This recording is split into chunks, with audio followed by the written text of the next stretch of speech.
नमस्कार, उमेश स्टडी में आपका स्वागत है। आज की class library and information profession पर आधारित है। लाइब्रेरी का मतलब पुस्तकालय, इंफॉर्मेशन का मतलब सूचना और प्रोफेशन का मतलब होता है व्यवसाय, पेशा। यहाँ आप व्यवसाय के बारे में, पेशा या धंधा के बारे में, क्या व्यवसाय, धंधा और पेशा सभी एक ही है या अलग अलग है, इस सब के बारे में आप जानकारी हासिल करेंगे, जानेंगे। यहाँ जो आप देख रहे हैं लाइब्रेरी एंड इंफॉर्मेशन प्रोफेशन, पुस्तकालय और सूचना व्यवसाय। व्यवसाय किसे कहते हैं? क्या धंधा और पेशा सभी एक ही है? क्या सभी व्यवसाय जो है, सभी व्यवसाय को क्या कहते हैं? तो सभी व्यवसाय को वृत्तियां कहते हैं। यह पूछता रहता है कि सभी व्यवसाय को क्या कहते हैं, तो सभी व्यवसाय को वृत्तियां कहते हैं। आप कमेंट कर रहे हैं कि सर ये वृत्तियां क्या है, तो ये वृत्तियां कहते किसको है? तो मैं वृत्तियां समझा देता हूं। देखिए, वृत्तियां का मतलब होता है मन अथवा चित्त का व्यापार। जो आप मन या जो आपका चित्त, जो मन मानता है, उसका जो व्यापार करते हैं, उसी को वृत्तियां कहते हैं। या वर्तमान में या उसका क्या अस्तित्व है, या मन की दशा या अवस्था क्या होती है, या जीविका, पेशा या धंधा, ये सब सभी जो है वृत्तियां हैं। अगर कोई घूमता रहता है भर दिन, कोई चक्कर लगाता है, कोई लफुआगिरी करता है, तो लफुआगिरी भी एक व्यवसाय है। मैं व्यवसाय में आपको बताऊंगा कि लफुआगिरी जो कोई करता है, जो भर दिन आवारा कुत्ते की तरह घूमता रहता है, वह किस प्रकार का व्यवसाय करता है, क्या वह व्यवसाय है या नहीं है, आप इसमें इसके बारे में जानेंगे। एक होता है अध्ययन वृत्ति। यहाँ जो व्यवसाय का मतलब है, यहाँ जो आप वृत्तियां जो देख रहे हैं, यह वृत्तियां जो है अध्ययन वृत्ति से मतलब है। इसका अध्ययन करने की प्रवृत्ति या पढ़ने लिखने की जिसमें अभिरुचि होता है, अध्ययन के लिए मिलने वाली आर्थिक सहायता जो होता है, जो छात्राओं को जो वृत्ति मिलती है, जो छात्रवृत्ति मिलती है, वह अध्ययन वृत्ति कहलाता है। यहाँ जो है यह अध्ययन वृत्ति है। तो यहाँ पर आपका जो ये क्वेश्चंस है, सभी व्यवसाय है, तो सभी व्यवसाय क्या है? तो सभी व्यवसाय वृत्तियां हैं। क्या है? वृत्तियां हैं। और इसी में अगर पूछ दिया जाए कि क्या सभी वृत्तियां व्यवसाय होता है, तो इसका एक ही जवाब होगा कि सभी वृत्तियां जो है व्यवसाय नहीं होता है। सभी वृत्तियां व्यवसाय नहीं होता है। अब यहाँ एक क्वेश्चन से उठ रहा है कि व्यवसाय आखिर है क्या, व्यवसाय कहते किसको है? तो देखिए, व्यवसाय उसी को प्रोफेशन कहते हैं, उसी को बिजनेस कहते हैं। दोनों में थोड़ा हल्का फर्क हो जाता है, लेकिन अर्थ दोनों का व्यवसाय होता है। तो विधिक रूप से मान्यता संस्था जो उपभोक्ताओं को कोई उत्पाद या सेवा प्रदान करता है, या उसके लक्ष्य से जो निर्माण की जाती है, वह व्यवसाय कहलाता है। और यह व्यवसाय जो होता है, यह समाज का अनिवार्य अंग होता है। व्यवसाय कई प्रकार के होते हैं। कोई शिक्षा का व्यवसाय करते हैं, कोई अलग प्रकार के व्यवसाय करते हैं, नहीं कोई किराना दुकान, कोई आपको दवा दुकान, कोई कपड़ा दुकान, कोई इलेक्ट्रिक दुकान, तो कोई कोचिंग इंस्टीट्यूट खोलते हैं, तो कोई स्कूल खोलते हैं, सब व्यवसाय ही हैं। और जितने भी व्यवसाय जो होते हैं सब क्या होता है, समाज का एक अनिवार्य अंग होता है। यह व्यवसायिक क्रियाओं के विस्तृत नेटवर्क के माध्यम से विभिन्न प्रकार के वस्तुएं तथा सेवाएं उपलब्ध कराती हैं और वह हमारी आवश्यकताओं को क्या करती है, पूर्ति करती है। और ये सभी क्रियाकलाप कौन करते हैं? ये व्यवसाय जो होता है या धंधा जो होता है या पेशा जो होता है, ये आखिर करता कौन है?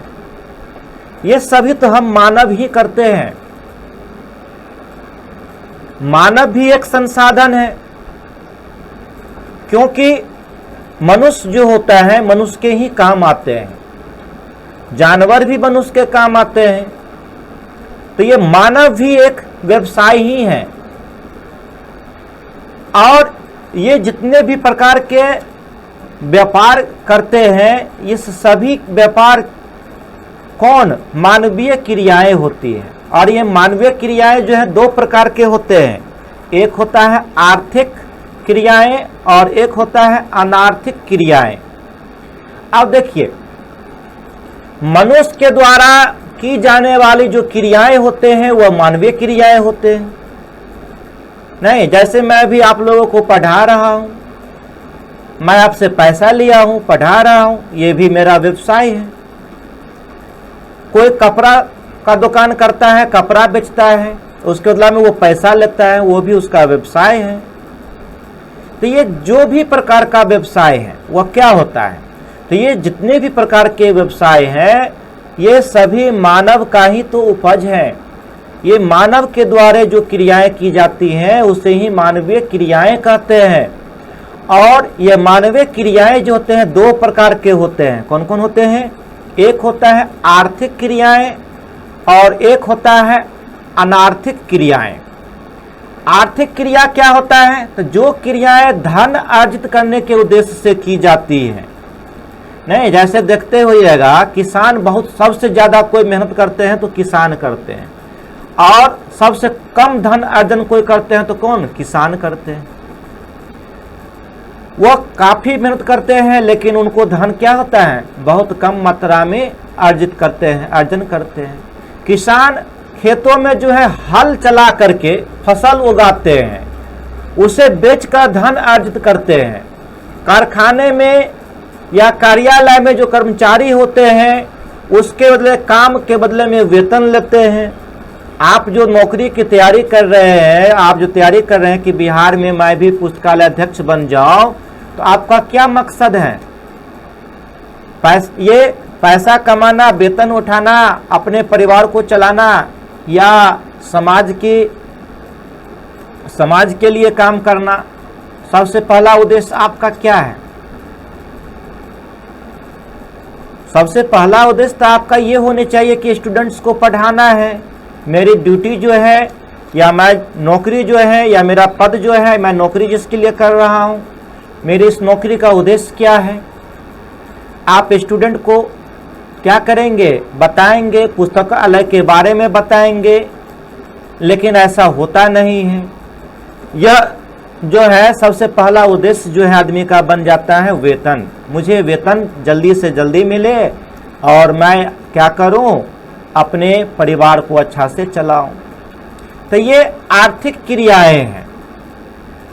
जो मजदूर ये करता है, जो मजदूर जो है आपके खेतों में काम करता है, वो भी चाहता है कि मुझे क्या हो? मजदूरी मिल जाए। व्यापारी जो वस्तुओं को बेचता है,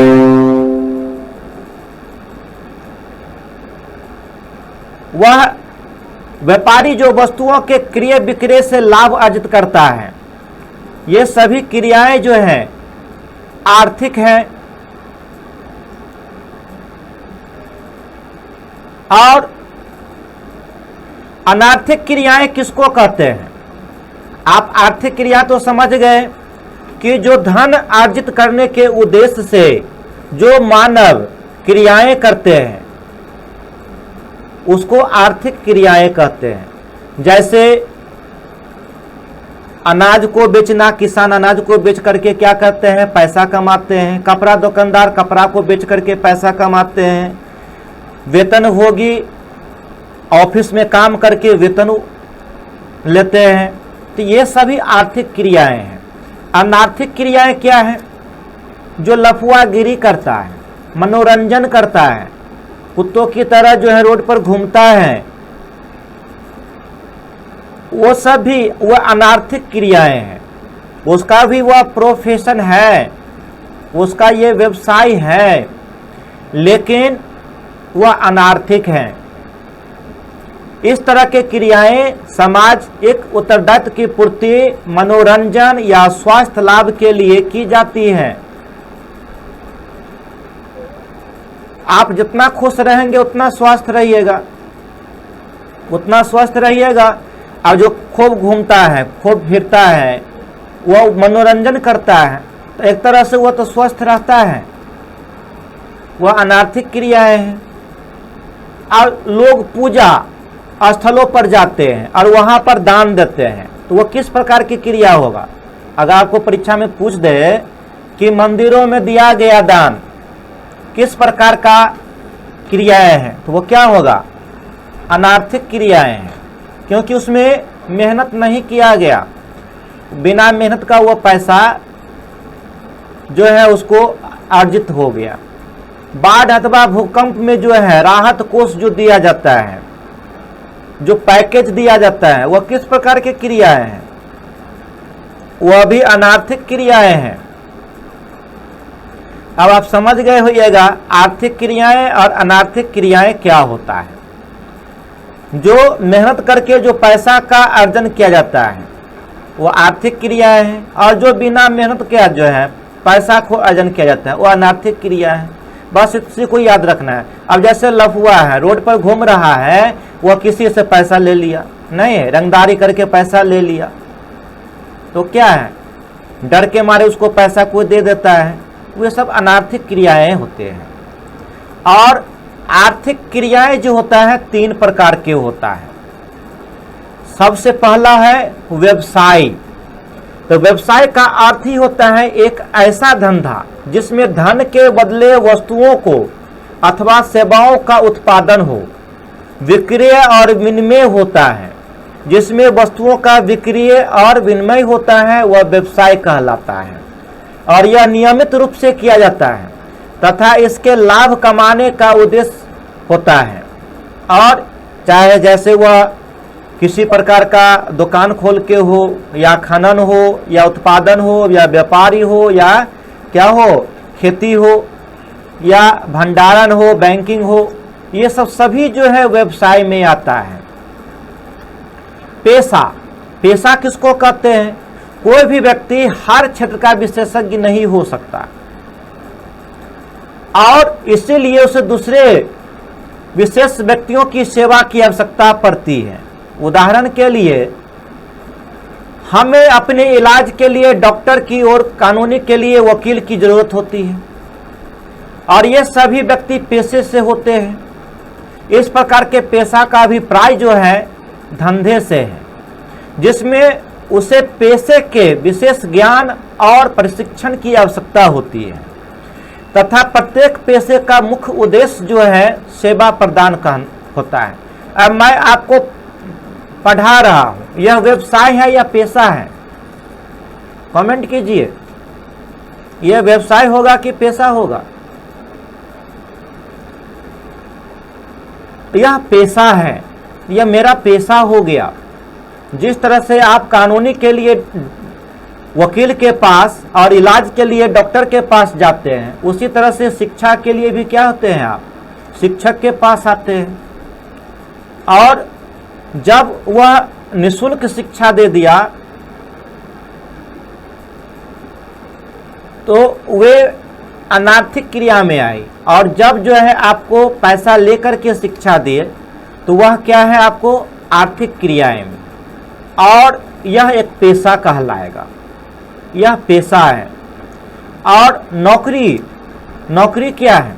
तो नौकरी का अर्थ होता है एक ऐसा धंधा जिसमें व्यक्ति नियमित रूप से दूसरों के लिए कार्य करता है।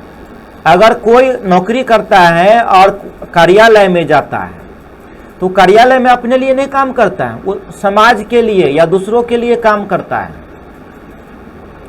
और उसके बदले में उसे एक नियमित वेतन मिलता है या उसे मजदूरी मिलता है। नहीं, जैसे आपको भर दिन जो है मजदूर जो है काम करता है, शाम में क्या करते हैं, उसको मजदूरी दे देते हैं। सरकारी कर्मचारी हो या कंपनियों के कार्यकारी हो या बैंक के कर्मचारी हो या कोई भी अफसर हो, ये सभी जो है नौकरी में संलग्न होते हैं और नौकरी के काम घंटे के अनुसार फिक्स होता है। कोई नौकरी का काम जो है 5 घंटा, कोई 6 घंटा, कोई 8 घंटा, कोई 12 घंटा का। तो ये नौकरी किस प्रकार की है उस पर यह डिपेंड करता है। और समानता नियोक्ता इन शर्तों को तय करता है, तब जाकर के उसे महीना लगने पर क्या होता है, वेतन मिलती है। तो ये नौकरी हो गया। अब मैं आपको पुस्तकालय और सूचना व्यवसाय की ओर ले जाता हूं और यह दूसरा जो है क्वेश्चन क्या है, एक गतिविधि जिसमें कोई स्वयं को फंसता या लगता है। देखिए, स्वयं को जानबूझ करके फंसता है या उसमें संलग्न हो जाता है, संलग्न होता है, उसको धंधा कहते हैं। जैसे देखिएगा, बच्चा चोर होता है, नहीं, बच्चा को जो अपहरण कर लेता है, अपहरणकर्ता सब वो धंधा बना लेता है। जो शराब का कारोबार करता है, नहीं, स्मगलिंग करता है, ये सब क्या है, धंधा होता है। ये एक अलग प्रकार की गतिविधि हो जाती है जिसमें वह चाह करके फंसता है, स्वयं फंसता है या नहीं चाह करके भी वह क्या होता है, उसमें फंस जाता है, तो वह धंधा होता है। जैसे मान लेते हैं कोई दोस्त जो है सिगरेट या गुटखा या पान नहीं खाता या सिगरेट गुटखा या पान नहीं खाता है, लेकिन वह होता क्या है, एक दिन दोस्त जबरदस्ती उसको खिला देता है, दूसरा दिन खिला देता है, तीसरा दिन उसका आदी हो जाता है और वह फिर जो है क्या करता है, स्वयं खाने लगता है। अगर उसको पैसा कम जाता है तो वह घर से चोरी करना, और घर से चोरी करके भी जब पूर्ति नहीं होता है तो क्या करता है, बाहर में वह डाका डालने लगता है। तो वह उसमें क्या होता है, फंसता है। नहीं, कोई उसको धंधा में उसको क्या किया, खींचा, धकल दिया, तो यह एक धंधा कहलाएगा।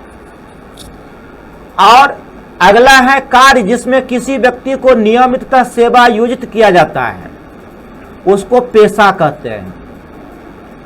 और व्यवसाय तो समझ गए। अब देखिए, सूचना व्यवसाय के कितने रूप होते हैं। आज मैं आपको सूचना व्यवसाय के रूप, यहां अभी आप सूचना व्यवसाय के रूप के बारे में समझेंगे। सबसे पहला आता है सूचना केंद्र, जहां से कोई सूचना मिलती है, वह सूचना वैज्ञानिक होता है। दूसरा है डेटा प्रसंस्करण केंद्र, जहां सूचना निर्माता एवं समन्वयकर्ता होते हैं, वह डेटा प्रसंस्करण केंद्र कहलाते हैं। और तीसरा है सूचना दलाल, जो मूल्य परीक्षक करते हैं, जो विपणन का काम करते हैं। और ये चौथा है सूचना द्वारपाल, प्रकाशक को सूचना द्वारपाल कहा जाता है। परीक्षा में पूछता है सूचना द्वारपाल किसे कहा जाता है, तो प्रकाशक को। और सूचना केंद्र किसको कहा जाता है, सूचना वैज्ञानिक को। और डेटा प्रसंस्करण केंद्र किसको कहा जाता है, तो सूचना निर्माता एवं समन्वयकर्ता को। और सूचना दलाल मूल्य परीक्षक को। अब देखिए, सूचना व्यवसाय के मूल सिद्धांत। सूचना व्यवसाय के मूल सिद्धांत क्या है, सबसे पहला अधिगम, दूसरा है गोपनीयता, तीसरा है प्रजातांत्रिकता, विविधता, शिक्षा और जीवन पर्यंत, बौद्धिक स्वतंत्रता, परीक्षण, सार्वजनिक अच्छाइयाँ, व्यवसायवाद, सेवा और सामाजिक जिम्मेदारियाँ, ये सभी जो है 11 जो है यह सूचना व्यवसाय के मूल सिद्धांत होते हैं। तो सीधे परीक्षा में पूछ देगा कि सूचना व्यवसाय के कुल कितने सिद्धांत हैं, तो क्या होगा 11 सिद्धांत। इसका प्रकार या उसका जो है डिफिनीशन उसने आपको इसमें नहीं पूछता है। आप सिर्फ इतना याद रखेंगे सूचना व्यवसाय के कुल कितने सिद्धांत हैं, तो सूचना व्यवसाय के कुल 11 सिद्धांत हैं। अब देखिए पुस्तकालय व्यवसाय के गुण क्या होता है। तो पुस्तकालय व्यवसाय का गुण जो होता है, सबसे पहला विशेषीकृत जटिल ज्ञान निकाय होता है। दूसरा अभ्यासी को समुदाय के सम्मान का आनंद लेना होता है। जो समाज में रहता है और वो अपने समाज का जो है क्या होता है, यह आनंद नहीं लेता है, नहीं, तो उसको क्या कहते, ये भी जो है आपको पुस्तकालय व्यवसाय के ही गुण है। अर्थात कहीं पुस्तकालय में चले जाइए और पुस्तकालय का उपयोग नहीं कीजिएगा, नहीं, तो वह क्या है, इसका कोई उपयोग नहीं हुआ। जिस तरह से कहा गया है, अगर सुंदर लड़की को आप अगर नहीं देखेंगे तो उसके सुंदरता को क्या होता है, सुंदरता की तौहीन होता है।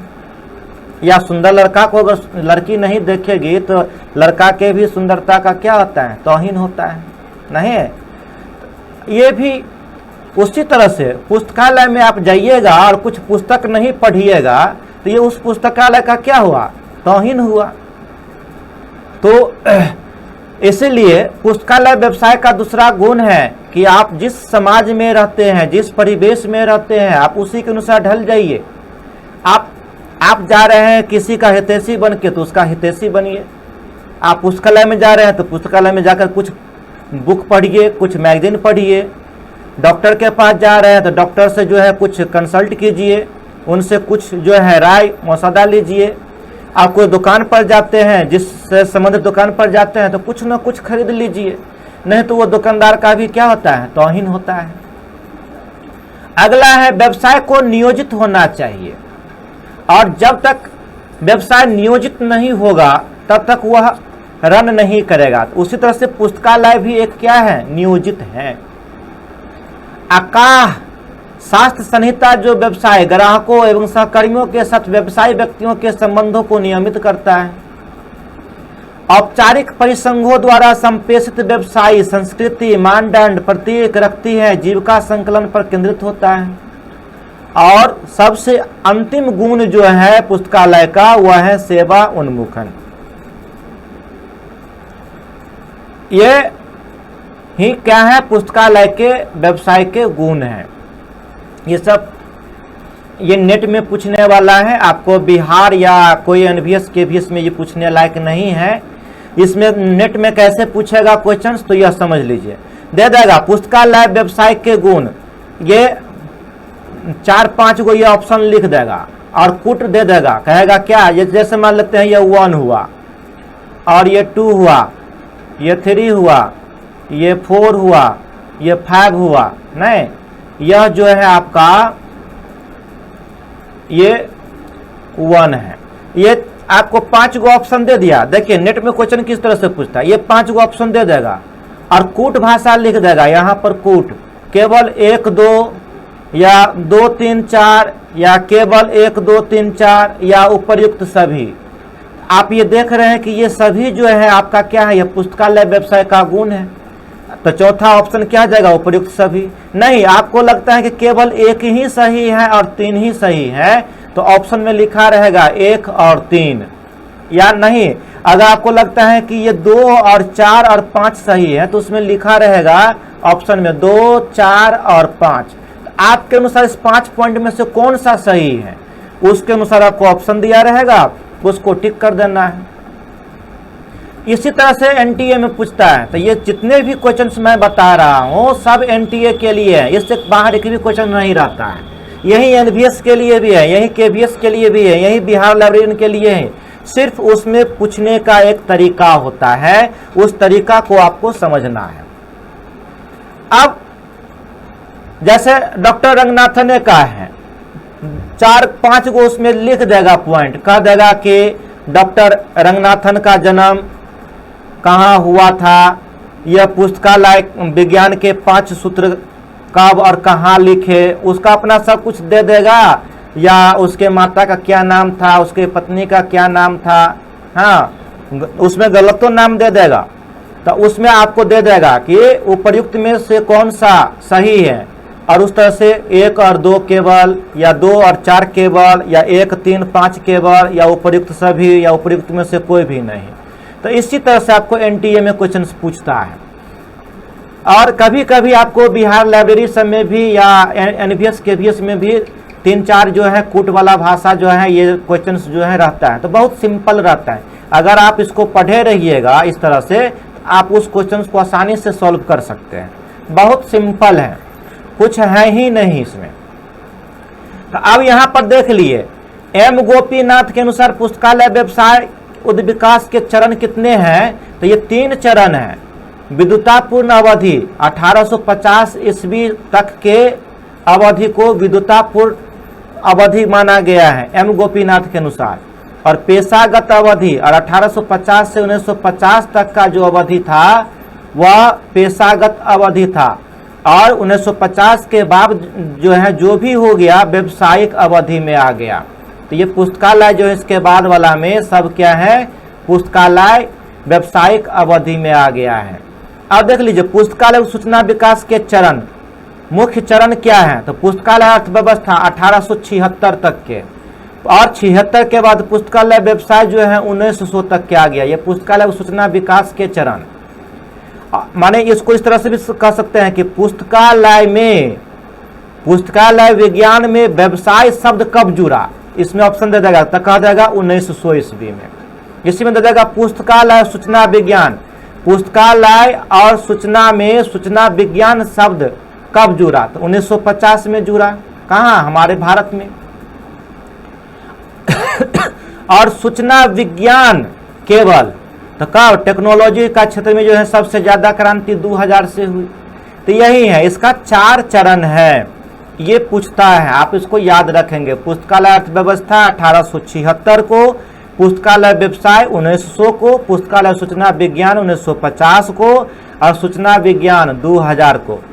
और देखिए वह व्यक्ति जिसे पुस्तकालय सूचना विज्ञान में प्रशिक्षित किया गया है कहलाता है पुस्तकालयी व्यवसायी। आप जो पुस्तकालय अध्यक्ष बनिएगा तो आपका नाम क्या होगा, पुस्तकालयी व्यवसायी। आप पुस्तकालयी व्यवसायी हो जाएगा, क्योंकि आप प्रशिक्षण आप किए हैं, बिलिस किए हैं, बिलीव किए हैं, और प्रशिक्षण ले करके फिर आप क्या किए हैं, आप यह नौकरी पाए हैं।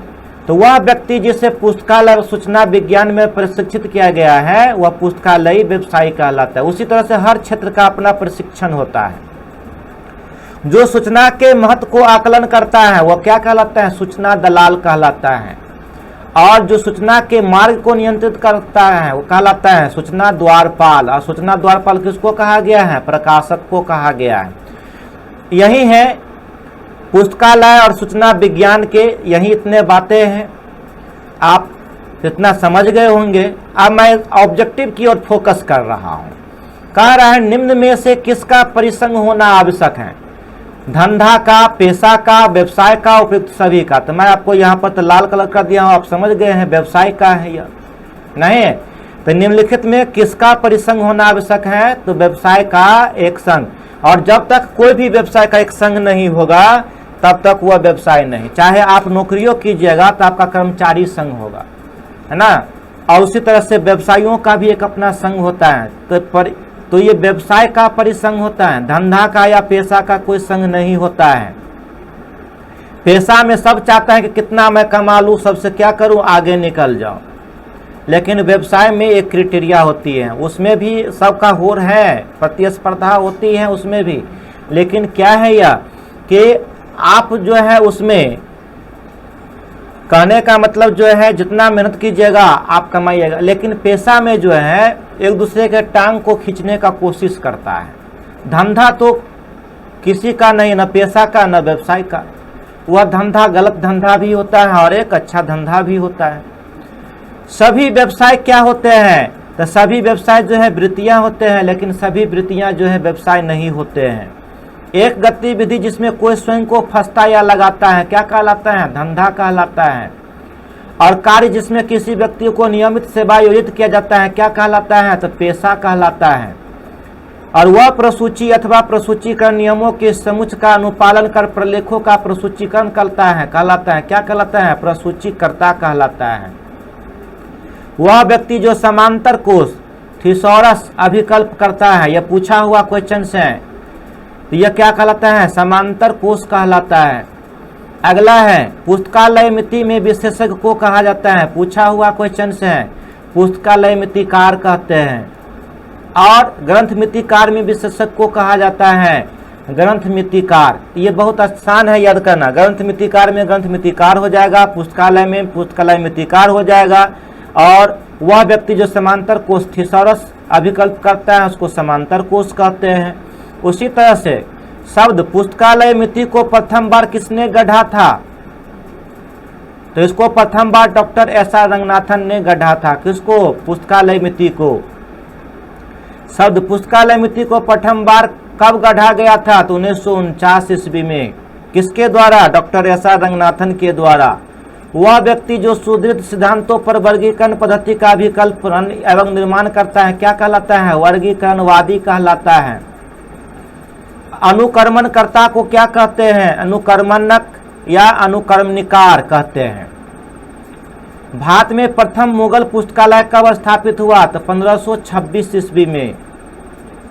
तारिक ए अकबरी नामक पुस्तकालय किसके द्वारा अनुरक्षित किया गया? तो अकबर के द्वारा। भारतीय पुस्तकालय अध्यक्षता को भारत व विदेश में किसके नेतृत्व के कारण मान्यता मिली है? तो डॉक्टर एस.आर. रंगनाथन के। वह व्यक्ति जिसे पुस्तकालय सूचना विज्ञान में प्रशिक्षित किया गया कहलाता है पुस्तकालय व्यवसायी। तो यही है आज का यह क्लास, यहीं पर मैं समाप्त करता हूं। आप पूरे स्टडी मटेरियल्स को पढ़िए। 3 से 4 दिन में